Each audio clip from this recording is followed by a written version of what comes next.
नमस्कार मित्रांनो, आपल्याला आता बघायचं आहे पॅसिव्ह वॉइस। यापूर्वी आपण ऍक्टिव्ह वॉइस बघितलेला आहे। ऍक्टिव्ह वॉइस मध्ये नेहमी कर्ता पहिला असतो, त्याच्यानंतर क्रियापद, मग ऑब्जेक्ट आणि मग आरपी असतं। तर पॅसिव्ह वॉइस मध्ये आधी ऑब्जेक्ट पहिला असतो, त्याच्यानंतर सहाय्यकारी क्रियापद, मग क्रियापदाचं तिसरं रूप। पॅसिव्ह वॉइस खूप सोपा असतो। याचं सगळ्यात महत्त्वाचं कारण म्हणजे पॅसिव्ह वॉइस मध्ये क्रियापदाचं तिसरं रूप हे कधीही बदली होत नाही। बरं, दुसरं याच्यामध्ये आपल्याला सगळ्यात महत्त्वाचं काय समजून घ्यायचं तर इंग्लिश मध्ये पॅसिव्ह वॉइस का वापरलं जातं। ऍक्टिव्ह वॉइस असू दे नाही तर पॅसिव्ह वॉइस असू दे, ते वापरण्याचे नियम असे काही नाहीयेत, परंतु बोलत असताना स्पीकर म्हणजेच बोलणारा कशाला महत्व देतो यावरून वाक्य ऍक्टिव्ह किंवा पॅसिव्ह होत असतं। आपण आपल्या मातृभाषेमध्ये काही वाक्य सहज बोलत असतो। उदाहरणार्थ बघा, ज्या वेळेला मी असं म्हणत असतो की अतिरेक्यांना एक दिवस शिक्षा केली पाहिजे, मी ज्या वेळेला असं म्हणतो त्यावेळी बघा इथे मी कोण शिक्षा करणार याबद्दल मी काही बोलत नाही। म्हणजे इथे मला अतिरेकी महत्वाचे वाटत असतात आणि अतिरेकी महत्वाचे वाटतात म्हणून मी असं म्हणत असतो की अतिरेक्यांना शिक्षा झाली पाहिजे। शिक्षा करणारे कोण आहेत हे तुमच्या सकट माझ्या सकट सगळ्यांना माहिती आहे। म्हणजे ज्या वेळेला कर्ता हा जनरल सेन्स मध्ये असतो, म्हणजे मला माहिती आहे की तुम्हाला तो माहिती आहे, हे ज्या वेळेला अभिप्रेत असतं त्यावेळी इंग्लिश मध्ये अशी वाक्य पॅसिव्ह केली जातात। हे ऍक्च्युअली इंग्लिश भाषेचा रूल नाहीये, तर हा संपूर्ण जगामध्ये जिथे जिथे भाषा बोलल्या जातात त्यावेळेला तिथे हाच महत्वाचा रूल आहे की पॅसिव्ह कधी करायचं आणि ऍक्टिव्ह कधी करायचं हे स्पीकर ठरवत नसतो, तर त्याच्या मातृभाषेमध्ये त्याला इम्पॉर्टन्स कशा द्यायचं हे सहज समजत असतं आणि त्याच्यावरून तो पॅसिव्ह किंवा ऍक्टिव्ह करत असतो। पूर्वी मी तुम्हाला सांगितलेलं आहे की इंग्लिश मध्ये ऍक्टिव्ह वॉइस 60% असतो, तर 30% वाक्य ही सगळी पॅसिव्ह वॉइस असतात। त्यामुळे पॅसिव्ह वॉइस आणि ऍक्टिव्ह वॉइस या दोन प्रकारच्या जर वाक्यरचना तुम्हाला समजल्या तर निश्चित मुलांना समजा की आपल्याला सर्व इंग्लिश समजण्याचं 90% इंग्लिश तरी आपल्याला इथे समजायला लागणार आहे। आणि हे समजण्यासाठी हे पॅसिव्ह वॉइस समजणं खूप महत्वाचं आहे। या पॅसिव्ह वॉइस मध्ये काय काय सूत्र आहेत ही तर आपण बघितलेली आहेत। आता इथे फक्त पॅसिव्ह वॉइस मध्ये वाक्य कसं असतं हे मला तुम्हाला दाखवायचं आहे। मित्रांनो, एक कायम लक्षात ठेवा, यापूर्वी मी तुम्हाला सांगितलेलं आहे, आताही पुन्हा पुन्हा सांगतो, कारण का पॅसिव्ह वॉइस आणि ऍक्टिव्ह वॉइस हे क्रियापदाचे फॉर्म्स आहेत, क्रियापदाची रूप आहेत। क्रियापदाची रूप तुम्ही काय वापरता याच्यावरून समजत असतं की एखादं वाक्य ऍक्टिव्ह आहे का पॅसिव्ह आहे। वाक्यांचे अर्थ कसे बदलतात हे तुम्हाला सांगू इच्छितो। जसं बघा, एक वाक्य असं, God will punish, she has taught, they sent, I ate। बघा, या सगळ्या वाक्यांमध्ये तुम्हाला दिसेल की इकडे विल पनिश म्हणजे हे जे क्रियापद आहे हे ऍक्टिव्ह फॉर्म मध्ये आहे। परत लक्षात ठेवा, ऍक्टिव्ह आणि पॅसिव्ह हे क्रियापदाचे फॉर्म्स आहेत आणि या क्रियापदावरून तुम्हाला समजणार आहे की इथे असलेला हा जो शब्द गॉड आहे हा सब्जेक्ट आहे का ऑब्जेक्ट आहे।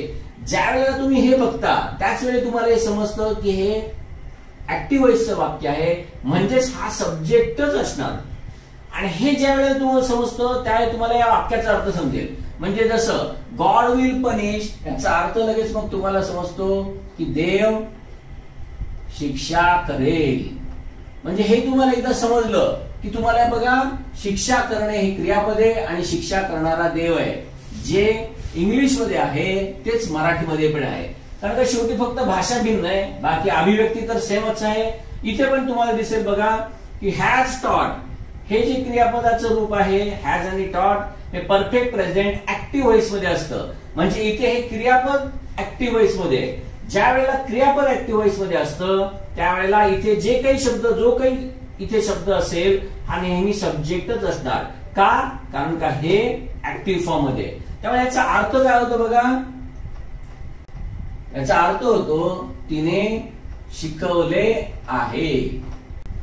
हेच बघा, दे सेंड, परत सिंपल पास्ट, दे सेंड, परत बघा सेंड हे सिंपल प्रेझेंटचं रूप आहे। ज्या अर्थी सिंपल प्रेझेंट मध्ये इथे क्रियापदाला एसीएस लागला नाही आणि मूळ क्रियापद दिसतंय त्या अर्थी इथे हा सब्जेक्टच असणार, कारण का हे वर्तमान काळाचं रूप आहे। मग इथे पण जेव्हा तुम्हाला समजतं की हा सब्जेक्ट आहे त्यावेळी एक लक्षात ठेवा मित्रांनो, सब्जेक्ट हा क्रिया करत असतो। म्हणजे इकडे ती क्रिया करते, इकडे गॉड क्रिया करतोय, तसंच इकडे दे सेंट म्हणजे इकडे ते क्रिया करतायत. म्हणजे याचा अर्थ होतो ते पाठवतात. हेच इकडे बघितलं तर ह्याचा अर्थ होईल सिंपल पास्टचं वाक्य आहे मी खाल्ले, कारण का क्रियापदाचं दुसरं रूप इकडे दिसत आहे. ह्याच्यावरनं तुम्हाला क्रियापदाच्या रूपावरनं तुम्हाला समजतं की हा करताय. पण ह्याच्या ऐवजी जर ह्याच वाक्यामध्ये मी फक्त काय केलं बघा, हा सब्जेक्ट आहे म्हणजे हा शब्द तसाच ठेवला आणि मी जर इकडे फक्त बदललं तर ह्याच वाक्याचा अर्थ कसा बदलतो ते बघा. इकडे मी सिंपल फ्युचरच करतोय पण फक्त क्रियापद आहे ते मात्र मी तुम्हाला काय करतोय बघा, इकडे पॅसिव्ह व्हॉइस मध्ये करून देतोय. तुम्हाला हे समजणं महत्वाचं आहे आणि हे ज्यावेळी समजेल त्याच वेळी तुम्हाला दोन मधला फरक समजेल की इकडे देवानी क्रिया केली आहे तर इकडे ही क्रिया जी आहे ती देवावरती होणार आहे, कारण का हे पॅसिव्ह मध्ये आहे. पॅसिव्ह मध्ये ऑब्जेक्ट पहिला असतो म्हणजे इथे दिसणारा शब्द तोच जरी असला तरी हा इथे ऑब्जेक्ट म्हणून आहे आणि हा ऑब्जेक्ट म्हणून झाला तर ही क्रिया ह्याच्यावर होणार आहे. इकडे बघा देव शिक्षा करणार आहे तर इकडे शिक्षा करण्याची क्रिया मात्र देवावर होणार आहे. मग हे वाक्य असं होतं की देवाला शिक्षा केली जाईल. यासाठीच तुम्हाला ऍक्टिव्ह आणि पॅसिव्ह समजणं हे अतिशय महत्वाचं आहे मित्रांनो. हे ज्यावेळी समजेल त्यावेळी परीक्षेत येणारी वाक्य आहेत ना ही तुम्हाला समजायला सुरुवात होईल. म्हणून पुढे बघा शी हॅज टॉट. मग आता शी हॅज टॉटचं इथे समजलं तुम्हाला, तिने शिकवलं आहे. पण ह्याच्याऐवजी जर हेच क्रियापद मी पॅसिव्ह मध्ये केलं, लक्षात ठेवा मित्रांनो मी इकडे या वाक्याचं पॅसिव्ह अजिबात करत नाहीये किंवा या वाक्याचं पॅसिव्ह अजिबात करत नाही. मी कर्ता आणि कर्म तोच ठेवतोय, फक्त क्रियापदाचं रूप जे आहे ते बदलतोय आणि पॅसिव्ह मध्ये करतोय. मग इकडे हेच वाक्य मी असं करीन शी हॅज बीन टॉट.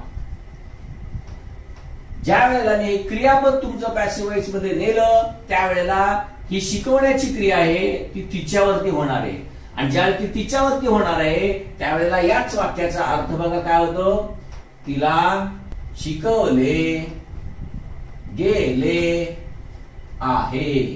बघा नुसतं क्रियापदाचा फॉर्म बदलला की अर्थ बदलतोय आणि तुम्हाला हेच समजलं पाहिजे. आजकाल परीक्षेमध्ये जो पॅटर्न नवीन यायला लागलाय त्याच्यामध्ये ऍक्टिव्हचं पॅसिव्ह किंवा पॅसिव्हचं ऍक्टिव्ह येत नाही असं मी म्हणत नाही, ते तर येतच आहे.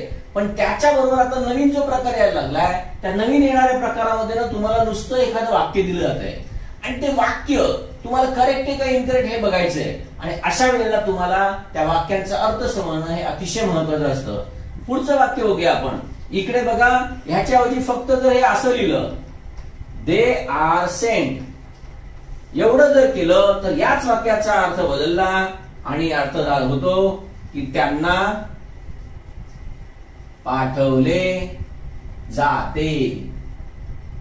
बघा ऍक्टिव्ह व्हॉइस मध्ये ते पाठवतात, पाठवणारे ते आहेत. इकडे बघा पाठवणारा कोण आहे ते माहित नाही पण पाठवण्याची क्रिया मात्र त्यांच्यावरती होणार आहे.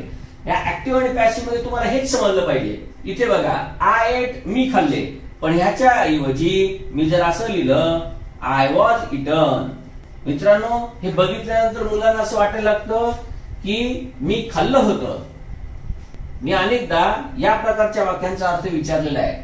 मुलं काय करतात माहितीये का, त्यांना असं वाटतं आय म्हणजे आपल्याला माहितीये, वॉज म्हणजे भूतकाळ आहे आणि इट म्हणजे खाणे माहितीये. मग याचा अर्थ भूतकाळातला आहे. मग कोण म्हणतं मी खात होतो, कोण म्हणतं मी खाल्लं होतं, कोण म्हणतं मी खाल्लेलं होतं. फरक काही पडत नाही, वाक्याचा अर्थ समजत नाही. म्हणून वाक्याचा अर्थ समजण्यासाठी क्रियापद हे पॅसिव्ह मध्ये आहे तुम्हाला कायम समजलं पाहिजे. हे केलं तर बघा याचा अर्थ किती विचित्र होतो. याचा अर्थ होतो मला खाल्ले गेले. आता मला खाल्ले गेले हा जर वाक्याचा अर्थ असेल तर मी आता इथे समोर दिसेल का तुम्हाला? सांगायचं मला ते नाहीये. मला सांगायचं हेच आहे की तुम्हाला इथे दिसत असलेला व्यक्ती जरी दिसत असला आणि तो व्यक्ती दिसला तर जनरली ज्या वेळेला आपल्याला इंग्लिश समजत नसतं आणि ह्यातले काही शब्द माहित असतात त्यावेळेला ह्याचा आपण सरळ सरळ ऍक्टिव्हाइज करत असतो.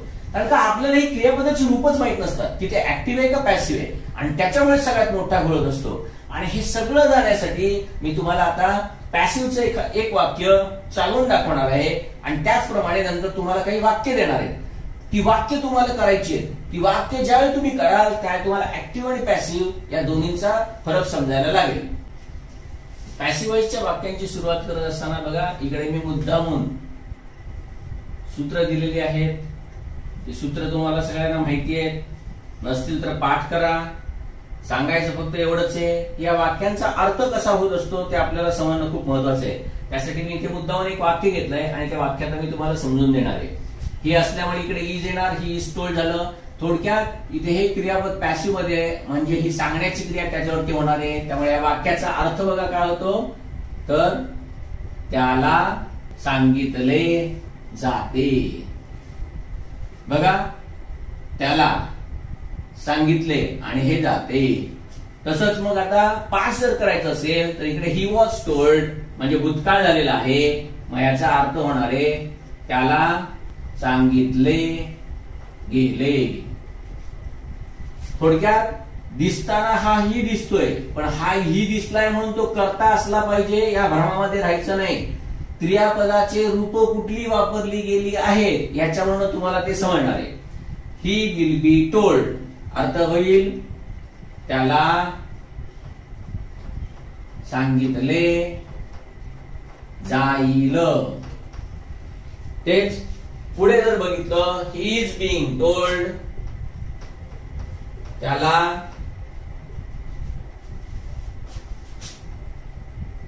सांगितले जात आहे. इज बीइंग टोल्ड बघा सांगितले जात आहे, इथे दिसते बघा सांगितले जात आहे. म्हणजे हे आहे ते हे आहे. जात साठी म्हणजे हा कंटिन्युअस दर्शवण्यासाठी इथे जो त आहे त्या त साठी इकडे आयएनजी वापरलंय आणि हे आहे मात्र आहे ते क्रियापदाचं तिसरं रूप आहे. कळतंय? तसंच इकडे बघा वॉज बीइंग टोल्ड अर्थ परत त्याला सांगितले जात होते. हेच पुढे त्याला सांगितले गेले आहे, त्याला सांगितले गेले होते आणि त्याला सांगितले गेले असेल. म्हणजे मित्रांनो याच्यामध्ये तुम्हाला हे समजलं पाहिजे बघा की ही क्रियापदाची ज्या वेळेला तुम्हाला रूप ओळखता येतात त्यावेळेला तुम्हाला पॅसिव्ह वॉइस सहज समजायला लागतं. आणि पॅसिव्ह वॉइस हे इंग्लिश मध्ये सगळ्यात सोपं आहे. बघा पॅसिव्ह वॉइस मध्ये सगळ्यात महत्व कशाला आहे ते बघा. तुम्ही जर इथे व्यवस्थित बघितलं किंवा इकडे बघितलं तर तुम्हाला असं दिसून येईल पॅसिव्ह वॉइस म्हटलं की पॅसिव्ह वॉइस मध्ये बी या क्रियापदाचं रूप हे असतच आणि बी या क्रियापदाच्या रूपाच्या पुढे ज्या वेळेला तुम्हाला पास्ट पार्टिसिपल किंवा क्रियापदाचं तिसरं रूप दिसतं त्याच्यावरून तुम्हाला समजत असतं की ते पॅसिव्ह वॉइस आहे. लक्षात ठेवा बघा मी काय आता सांगितलं, इकडे बघा बी या क्रियापदाचं रूप दिसतंय मग तिसरं रूप, बी या क्रियापदाचं रूप मग तिसरं रूप, बी दिसतंय मग तिसरं रूप, बी दिसतंय मग तिसरं रूप, बी दिसतंय मगच तिसरं रूप. इथे बघा तिन्ही ठिकाणी बिन बिन बिन दिसतंय मगच तिसरं रूप. पॅसिव्ह वॉइस म्हटल्यानंतर हे सगळ्यात महत्वाचं आहे.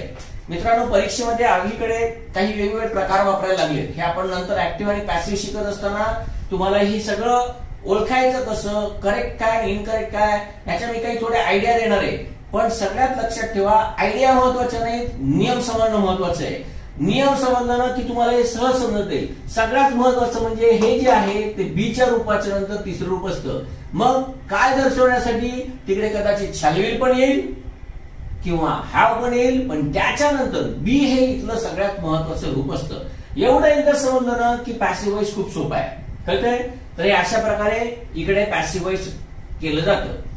हे पॅसिव्ह वॉइस झाल्यानंतर आता मी तुम्हाला एक 10 वाक्य देणार आहे आणि ती 10 वाक्य मराठीमधली आहेत. ती मराठीतली वाक्य तुम्ही त्याची प्रॅक्टिस करा त्यासाठी मुद्दामून देत आहे. आणि त्यामध्ये सगळ्यात महत्वाचं की भाषांतर करायचं आहे. होतं काय माहितीये का, तुम्हाला सूत्र समजल्यानंतर तुम्ही काय करता माहितीये का, नुसतं हे सगळं लिहून काढता. He is told, he was told, he will be told, is being told, he was being told, he has been told, had been told आणि विल हॅव बीन टोल्ड. एवढं केलं तुम्हाला वाटतं मला पॅसिव्ह यायला लागलं. आपल्याला ऍक्टिव्ह येणं किंवा पॅसिव्ह येणं याला महत्व नाहीये. आपल्याला त्या वाक्यांचा अर्थ समजतो का हे महत्वाचं. एवढं लक्षात ठेवा. एवढं एक जर तुम्ही केलं ना तर परीक्षेमध्ये मार्क मिळवणे अजिबात अवघड नाही. त्यासाठी मी आता तुम्हाला पुढची काही 10 वाक्य देणार आहेत. तुम्हाला ऍक्टिव्हची वाक्य दिलेली त्याची तुम्ही प्रॅक्टिस केली असेल आता ही पॅसिव्हची वाक्य देतोय, या पॅसिव्हच्या वाक्यांची प्रॅक्टिस करा. मी तुम्हाला काही वाक्य देणार आहे, ही वाक्य जी आहेत ना ती तुम्हाला ट्रान्सलेट करता आली पाहिजे. ती एकदा ट्रान्सलेट करता आली आणि जर तुम्हाला वाक्याचा अर्थ समजला तर मुलांना निश्चित समजून जा की तुम्हाला इंग्लिश समजायला लागलेलं आहे आणि ते समजतं. फक्त प्रॅक्टिस. मी अनेकदा सांगितलेलं आहे, आताही पुन्हा सांगतो की हा सुरुवातीला दररोज 2 तास अभ्यास फक्त हा करा. दररोज 2 तास अभ्यास करा. हा स्ट्रक्चर ऑफ सेंटेन्स हा जो सगळा प्रकार आहे ना हा एकदा नीट जर तुम्ही समजून घेतला ना तर वारंवार अभ्यास करायची गरज पडणार नाही. इंग्लिशचा अभ्यास करत असताना, पुस्तकातून अभ्यास करत असताना तिथेही कशा प्रकारचा अभ्यास करायचा असतो हेही तुम्हाला मी नंतर सांगणार आहे. पण आता जे आता चाललेलं आहे ते मात्र नीट करून घ्या. ओके. आता पुढे दाखवतोय 10 वाक्य जी तुम्ही प्रॅक्टिस मध्ये करायची आहेत. 10 वाक्य दिलेले तुम्हाला. या 10 वाक्यांचं पॅसिव्ह वॉइस आता जी सूत्र दाखवलं त्याप्रमाणे इंग्लिश आणि मराठीमध्ये वाक्य लिहायची आहेत. बघा इथे पण तुम्हाला पाहिजे तर मी समजावून देतो. बघा इकडे तुम्हाला हे समजलं पाहिजे की निवडणे ही क्रियापद आहे. याला तुम्ही सिलेक्ट हे क्रियापद आहे. ईडी लावायचं की त्याचा पास्ट पार्टिसिपल होतो. आणि इकडे निवडणारा कोण आहे हे माहित नाही म्हणजे वाक्यामध्ये सब्जेक्ट नाही. मुद्दामून इथे दिलेल्या कोणत्याही वाक्यामध्ये मी तुम्हाला सब्जेक्ट दिलेला नाही. कारण का बाय सब्जेक्ट दिल्यानंतर ते पॅसिव्ह व्हॉइस हे तुम्हाला सहज समजेल. परीक्षेमध्ये आता बाय सब्जेक्ट दिला जात नाही. त्यामुळे आपण जो अभ्यास करतोय ना तो आताच्या परीक्षेच्या लेव्हलचा अभ्यास करतोय हे लक्षात ठेवा. आपल्याला इंग्लिश वाक्य समजलं पाहिजे ते ऍक्टिव्ह आहे का पॅसिव्ह आहे बस, बाकी काही लक्षात ठेवायचं नाही. बर त्यामुळे निवडणारा कोण आहे तो माहिती नाही आणि निवडण्याची क्रिया मात्र होते चांगल्या खेळाडूंवरती. त्यामुळे हे इथे ऑब्जेक्ट आहे. म्हणजे पॅसिव्ह करत असताना तुम्हाला इकडे गुड प्लेयर्स आर सिलेक्टेड असं करता आलं पाहिजे. दुसरं वाक्य बघा, त्यांना मुंबईला पाठवले जाते. पाठवणे क्रियापद आहे ज्याला सेंड हे क्रियापद वापरतात. त्याचं दुसरं आणि तिसरं रूप आहे सेंट. मग आता इथे पण त्यांना मुंबईला पाठवले जाते. पाठवणारा कोण माहित नाही. मग पाठवण्याची क्रिया कशावर होतीये तर त्यांच्यावर होतीये म्हणून हे ऑब्जेक्ट आहे आणि हे रिमेनिंग पार्ट आहे. म्हणून हे सगळं जर वाक्य पॅसिव्ह करायचं असेल तर काय होईल बघा, they are sent to Mumbai. कळतंय? असं करायचं आणि परत मग पास्ट मध्ये सुद्धा त्यांना मुंबईला पाठवले गेले. दे वर सेंट टू मुंबई. त्यांना मुंबईला पाठवलं जाईल. They will be sent to Mumbai. अशा प्रकारे सगळ्या टेन्सेस मध्ये आहेत किती हो, फक्त 8 टेन्सेस आहेत. पण या 8 टेन्सेस मध्ये ही सगळी वाक्य करा. एवढे केली की समजून घ्या. तुम्हाला ऍक्टिव्ह आणि पॅसिव्ह हे वाक्य बघितल्यानंतर समजलं पाहिजे. आपलं टार्गेट ते असलं पाहिजे. लक्षात ठेवा परीक्षेमध्ये आपल्याला लगेच जर प्रश्नांची उत्तर समजली तर आपण सगळ्यांच्या पुढे असणार आहोत. पुढे मुलांना शाळेमध्ये शिकवले जाते. शिकवणे क्रियापद माहिती तुम्हाला टीच टॉट टॉट आणि हे ऑब्जेक्ट आहे आणि हे रिमेनिंग पार्ट आहे. महेशला नाकारले जाते. नाकारणे हे वर्ब आहे ज्याला रिफ्यूज असं म्हणतात.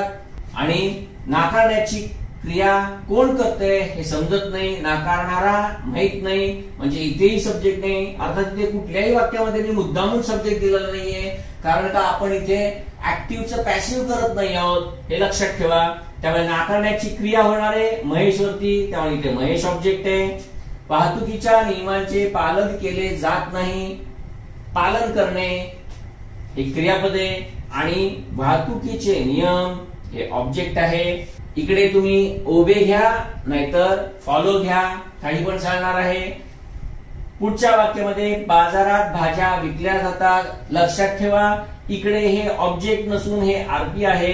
कारण का बघा क्रियापदाला ज्या वेळेला आपण कुठे प्रश्न विचारतो त्यावेळी आपल्याला बाजारात हे मिळतं म्हणजे हे ऍडवर्ब आहे. इंग्लिश मध्ये ही ऍडवर्ब फ्रेज होते कारण का इन द मार्केट असं तुम्हाला करावं लागेल. थोडक्यात इकडे विकणे हे क्रियापद आहे. विकणारा कोण आहे हे माहिती नाहीये म्हणजे इथे दिलेला नाहीये. बाकी भाजीपाला विकणारे कोण असतात हे तुम्हाला मला सगळ्यांना माहिती आहे. म्हणजे थोडक्यात ज्या वेळेला कर्ता जनरल सेन्स मध्ये असतो त्यावेळेला कर्ता हा इंग्लिश मध्येही वापरला जात नाही आणि मराठीमध्ये सुद्धा वापरला जात नसतो. मग इकडे विकणारा कोण आहे ते इथे दिलेलं नाहीये. भाज्या ऑब्जेक्ट आहे म्हणजे तुम्हाला सहज वाकेल vegetables are sold in the market. पुढे रस्ते रुंद केले जातात. रुंद करणे हे क्रियापद आहे. रुंद करणारा कोण आहे इथे दिलेला नाहीये, पण तुम्हाला माहिती आहे एक तर नगरपालिका असेल, नाहीतर महानगरपालिका असेल, नाहीतर राज्य सरकार असेल.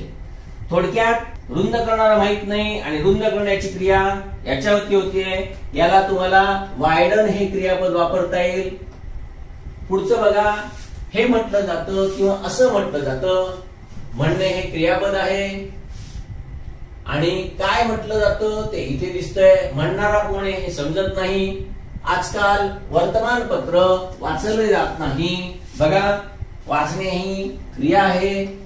वर्तमानपत्र वाचणारा कोण आहे ते माहित नाही, पण वाचण्याची क्रिया वर्तमानपत्रांवरती होणार आहे. आणि आजकाल नाउअडेज हे रिमेनिंग पार्ट आहे. पुढच्या वाक्यामध्ये बघा, तिचा पाठलाग केला जातो. पाठलाग करणे हे क्रियापद आहे. पाठलाग करण्याची क्रिया तिच्यावरती झालेली आहे. पाठलाग कोण करतंय दिलेलं नाहीये, म्हणजेच हे पण पॅसिव्ह वॉइस आहे.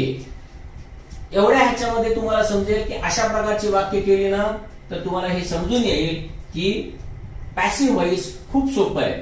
एकतर क्रियापद तिसरं रूपच आहे सगळीकडे. बाकी एकदा टेन्स समजला, जाते आहे, गेला आहे का जाईल आहे, खूप सोपं होऊन जातं. मराठीमध्ये मात्र थोडासा वेगळा नियम आहे. म्हणजे मराठीमध्ये बघा, मराठीमध्ये आपण करताना काय करतो, निवडले जाणे असं क्रियापद करतो. ऍक्च्युली इंग्लिशमध्ये हे सहाय्यकारी क्रियापद म्हणून येतं, ऍम इज आर. ऍक्च्युली मराठीमध्ये सुद्धा हे सहाय्यकारी क्रियापद आहे, पण आपण पूर्ण क्रियापद घेतो आणि आपण काय करतो, निवडला जाणारा चांगला खेळाडू. मग निवडला जाणारा चांगला खेळाडू म्हणजे काय, हा सब्जेक्ट होत नाही.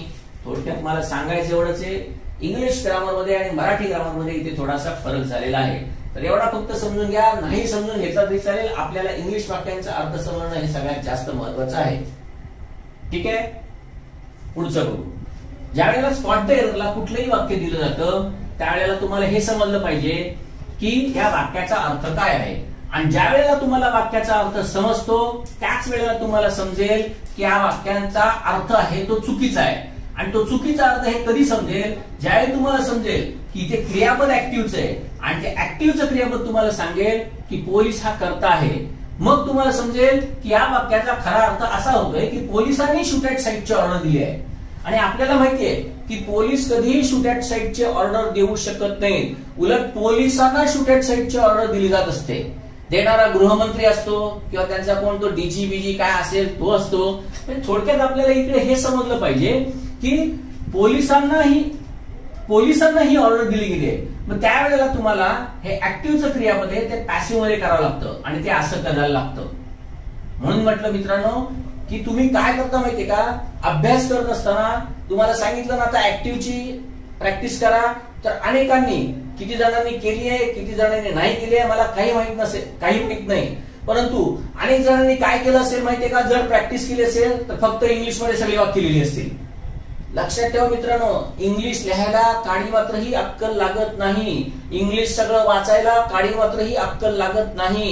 पण इंग्लिश समजून घ्यायला मात्र दोन कानांच्या मधला अवयव बुद्धी तो चालला पाहिजे. आणि ज्या वेळेला तुम्हाला त्या वाक्यांचा अर्थ समजेल त्याच वेळेला तुम्हाला समजेल की याच्यामध्ये काय एरर आहे.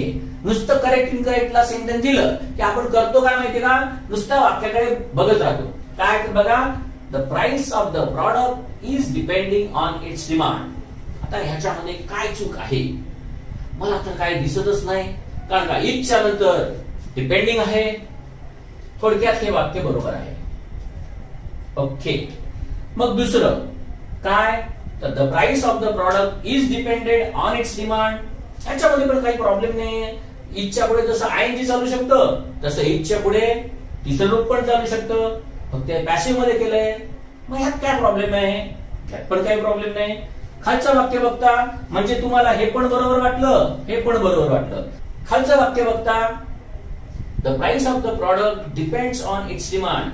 मला वाटतं हे वाक्य पण बरोबर आहे. कुठेतरी ऐकल्यासारखं वाटतंय, हे कुठेतरी वाचल्यासारखं वाटतंय, हे कुठेतरी बघितल्यासारखं वाटतंय. आणि हे जे वाटणंय ना त्याच्यावरून आपण ठरवतो मग चला हे पण वाक्य बरोबर आहे. मग तुम्हाला काय वाटणार आहे हे आमच्यासारख्या लोकांना माहित असतं, म्हणून आम्ही काय करतो, पेपर सेट करत असताना आम्ही असं देतो, फक्त ए आणि बी बरोबर, मग देतो बी आणि सी बरोबर, मग देतो ओनली सी बरोबर किंवा ओनली ए बरोबर. तुम्हाला जे जे वाटणार आहे ना याची आगाऊ कल्पना आम्हाला ऑलरेडी असते आणि त्याच्यावरनं आम्ही काय करत असतो माहितीये का, की असे पर्याय देत असतो. म्हणजे तुम्हाला पर्याय एक तर इथे पण कन्फ्युज करून टाकलं आणि पर्याय जर तुम्ही बघत उत्तर काढायला गेला तर तिकडे अजून कन्फ्युजिंग करून टाकलं. थोडक्यात लक्षात ठेवा, म्हणजे मजेने म्हणत असतो की स्पर्धा परीक्षामध्ये आहे ना 3rd डिग्री नाही 4th डिग्री आहे. डायरेक्ट साधी सुधी पनिशमेंट नाही, 3rd डिग्रीला गुन्हेगार कबूल होतील, पण इकडे अशी 4th डिग्री आहे माहितीये का, तुम्ही हातच टेकाल की काय विचारलंय परीक्षेमध्ये. आणि म्हणून मला तुम्हाला हेच सांगायचंय की वाक्य बघून, इंग्लिशची नुसती वाक्य बघून तुम्हाला कधी अर्थ समजणार नाही. अहो समजा तुम्ही उन्हाळ्याच्या कडक उन्हाळ्याच्या दिवसांमध्ये रात्रीच्या वेळेला समजा एखाद्या आईस्क्रीम पार्लरमध्ये गेला.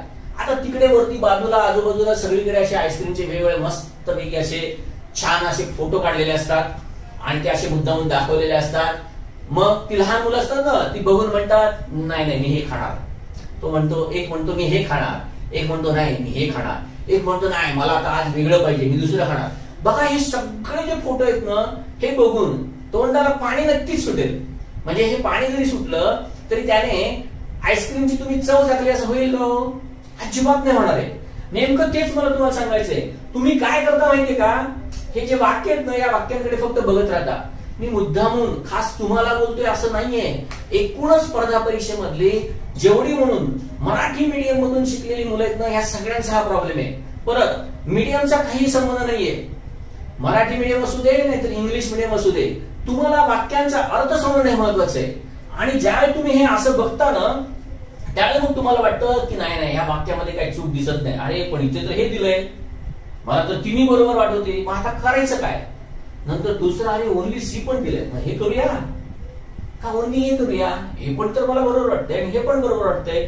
मग ज्यावेळेला अर्थ काढाल त्यावेळी या एकूणच डिपेंडचा अर्थ अवलंबून असणे हा जर तुम्ही घेतला, अवलंबून असणे अर्थ, आणि इकडे प्राइस ऑफ द प्रॉडक्ट म्हणजे प्रॉडक्टची किंमत, हे जर दोन शब्द जर तुम्ही समजून घेतले तर तुम्हाला बाकी इकॉनॉमिक्स तर सगळं माहितीच आहे की काय, एखाद्या प्रॉडक्टची किंमत ही डिमांडवरती अवलंबून असते. मग ते वाक्य जर तुम्हाला एकदा समजलं तर मला काय नेमकं सांगायचं नाही तुम्हाला समजेल. बघा आता तेच वाक्य ना ते मुद्दा म्हणून मी इकडे लिहितोय. बघा वाक्याचा अर्थ काय बघा, प्रॉडक्टची किंमत ही मागणीवर अवलंबून असते. कळलं मित्रांनो, मी का सतत सांगतोय तुम्हाला अर्थ समजून घ्या ना, ते आता तुम्हाला समजेल बघा. म्हणून मी सतत सांगतो की इंग्लिश अजिबात अवघड नाही, 10वीच्या मुलाला समजतील एवढे सोपी वाक्य दिलेली असतात. फक्त आपल्याला समजत नाही, याचं कारण एकमेव आहे ते म्हणजे वाक्यांचा अर्थ समजत नाही. वाक्य वाचलं, अर्थ समजला, ते लगेच समजतं की आपलं काहीतरी चुकलेलं आहे. आणि हे जे चुकलेलं आहे ते काय आता बघा, ह्या सगळ्या याच्यामधून तुम्हाला दिसेल की हा सिंपल प्रेझेंट टेन्स आहे. बघा नेहमीची क्रिया आहे कधी पण, कारण का तो नियम आहे अर्थशास्त्राचा. मग म्हणजे ही नेहमीची क्रिया आहे, मग नेहमीची क्रिया आहे तर हे वाक्य फक्त सिंपल प्रेझेंट टेन्स मध्ये झालं पाहिजे. मग सिंपल प्रेझेंट टेन्स फक्त इकडे दिसतोय बघा. परत अवलंबून असणे क्रियापदे, अवलंबून असणारी किंमत आहे म्हणजे हा सब्जेक्ट आहे. म्हणजे इथे फक्त ऍक्टिव्ह व्हॉइसच वाक्य चालणार आहे. इथे पण सिंपल प्रेझेंट आहे पण हे पॅसिव्ह व्हॉइस आहे.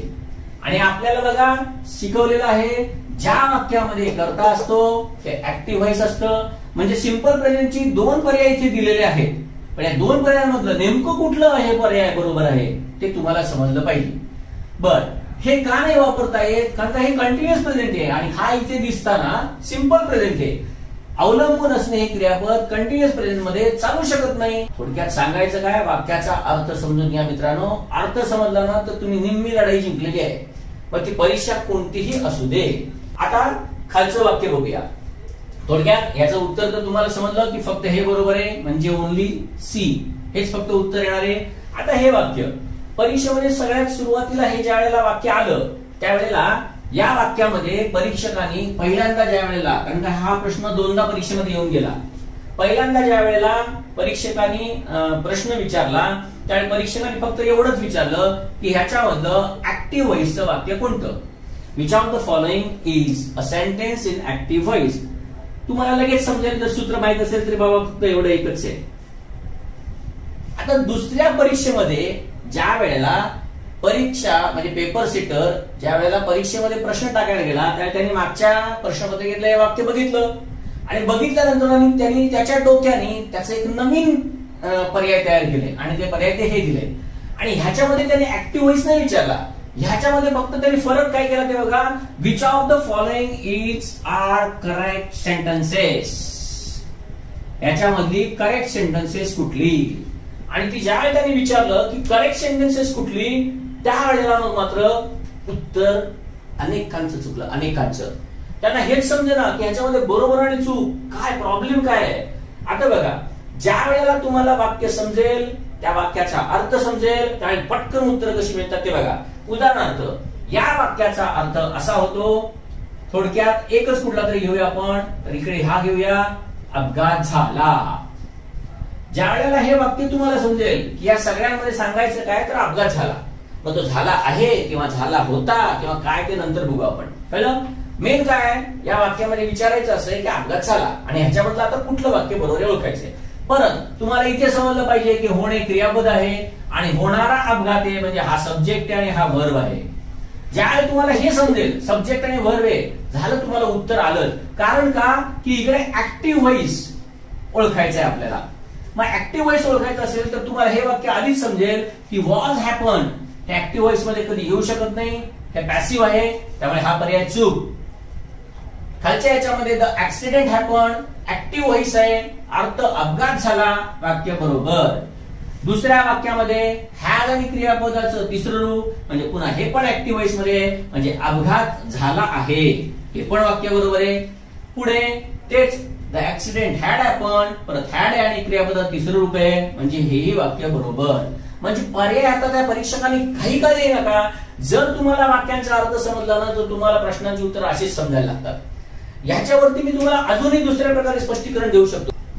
ऍक्टिव्ह आणि पॅसिव्हचा अभ्यास करत असताना मी तुम्हाला एक सिद्धांत सांगितला होता. तो सिद्धांत म्हणजेच नियम काय आहे तो बघा. अकर्मक क्रियापद, अकर्मक क्रियापद म्हणजे ज्याला इंग्लिश मध्ये इंट्रान्झिटिव्ह वर्ब असं म्हणतात. तर ही जी अकर्मक क्रियापद आहेत, या अकर्मक क्रियापदांचा रूल काय तो आपण नंतर शिकणार आहोत. दुसऱ्या प्रकारे सुद्धा या वाक्यांचं उत्तर कसं काढता येतं. आणि मला हेच तुम्हाला सांगायचंय, परीक्षेमध्ये ना उत्तर काढणं अवघड नाहीये, ते फक्त तुम्ही कुठल्या व्ह्यूने बघताना हे बघणं खूप महत्वाचं आहे. आणि एकदा तो तुम्हाला व्ह्यू समजला की लक्षात ठेवा, नुसतं वाक्य बघितलं ना की उत्तर समजायला लागतं. अक्षरशः तुम्हाला सांगतो 2 ते 3 सेकंदामध्ये पटकन उत्तर समजतं. अरे हे का माहितीये का, ते समजणं चालू झालं पाहिजे. आणि ते समजणं चालू होण्यासाठी ना तुम्हाला इंग्लिश समजलं पाहिजे बस. आता बघा, अकर्मक क्रियापद तुम्हाला सांगितलंय, अकर्म म्हणजे ज्याच्यामध्ये कर्म नाही. कोणतंही अकर्मक क्रियापद हे कधीही पॅसिव्ह व्हॉइस मध्ये चालत नाही. एवढा एक नियम समजला ना तुम्हाला. कारण का काय बघा ना, पॅसिव्ह व्हॉइसची सुरुवात झाली ऑब्जेक्टने असते, मग सहाय्यकारी क्रियापद असतं आणि मग क्रियापदाचं तिसरं रूप असतं. म्हणजेच जर पॅसिव्ह एखादं वाक्य असेल तर तुम्हाला हे समजलं पाहिजे की जर क्रियापद अकर्मक आहे म्हणजे त्याला कर्माची आवश्यकताच नाही किंवा ते क्रिया करू शकत नाही. हे ज्यावेळी तुम्हाला समजेल त्यावेळी तुम्हाला समजेल की अरे हे चालणारच नाहीये. म्हणजे बघा, पेपरमध्ये एक वाक्य असं येऊन गेलं, एमपीएससीच्या परीक्षेमध्ये आलेलं वाक्य आहे, the train was come at platform. बस एवढंच लिहितो मी, पुढचं जाऊ दे. The train was come at platform.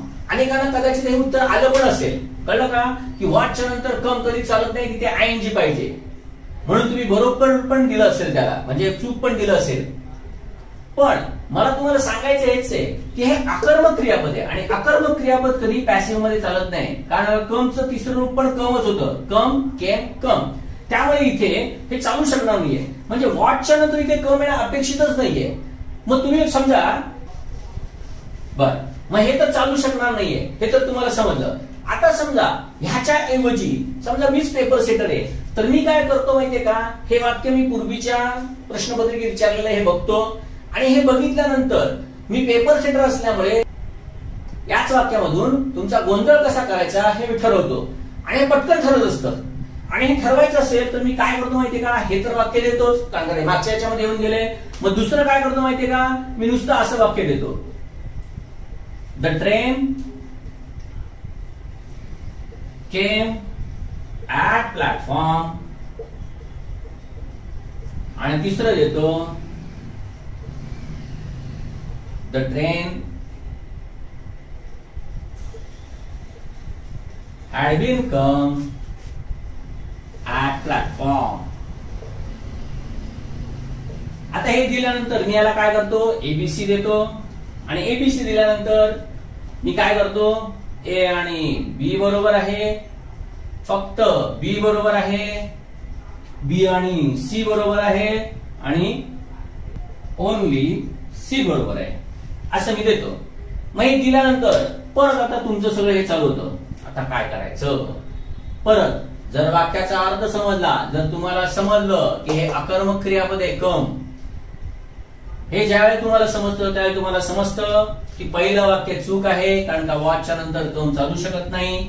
इकडे केम बरोबर आहे आणि हॅड आणि कम असं जर नुसतं असलं असतं तर चाललं असतं, कारण का इथे बिनमुळे हे वाक्य पॅसिव्ह झालंय आणि ही क्रिया कधी ट्रेनवरती होऊ शकत नाही, त्यामुळे हे वाक्य चुकीचं आहे. म्हणजे थोडक्यात काय बरोबर आहे, तर फक्त बी म्हणजे फक्त हा पर्याय बरोबर आहे. मित्रांनो, हे सगळं सांगण्याच्या मागचं कारण का, ऍक्टिव्ह आणि पॅसिव्ह आता कसं विचारतात, अजूनही खूप वाक्य तुम्हाला देऊ शकेन, पण ही वाक्य मला आत्ता सांगायची नाहीत. आपण नंतर पुढे ऍक्टिव्ह आणि पॅसिव्ह शिकायचंय. त्याच्यानंतर ज्यावेळी टेस्ट घेतली जाईल त्यावेळेला तुम्ही तुमचा अभ्यास तयार करून ठेवा. तो अभ्यास केल्यानंतर उत्तर तुम्हाला आली पाहिजे, ती मला येऊन काही उपयोग नाहीये. उत्तर जर तुम्हाला आली तर तुम्हाला मार्क्स मिळणार आहे, कळलं. ह्याचा अभ्यास इतका चांगला करा, मी तुम्हाला खरं सांगतो मित्रांनो की ह्याचा अभ्यास 6 महिने झाला तरी चालेल, पण ह्याच्या जोपर्यंत हे होत नाही तोपर्यंत पुढे जाऊ नका. लक्षात ठेवा, अभ्यास करायला 6 महिने लागतच नाही.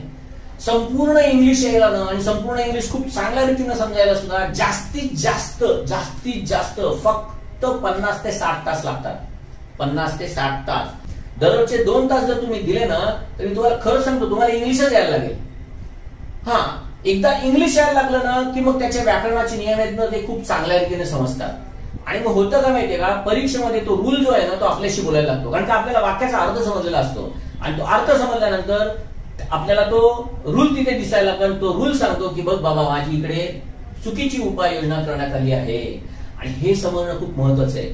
एक लक्षात ठेवा, मी शिक्षक आहे म्हणून नाही, मला तुम्हाला हेच सांगायचंय की परीक्षेमध्ये किंवा कुठलेही वाक्य करेक्ट किंवा इनकरेक्ट आहे हे ओळखण्यासाठी तुम्हाला हेच समजलं पाहिजे की त्या वाक्याचा विचार कसा करायचा. एक लक्षात ठेवा, ज्यावेळी तुम्ही विचार करायला शिकाल ना, त्या वाक्यांकडे एका वेगळ्या अँगलने बघायला लागाल ना, त्यावेळी तुम्हाला समजेल या वाक्यामध्ये काय चूक आहे.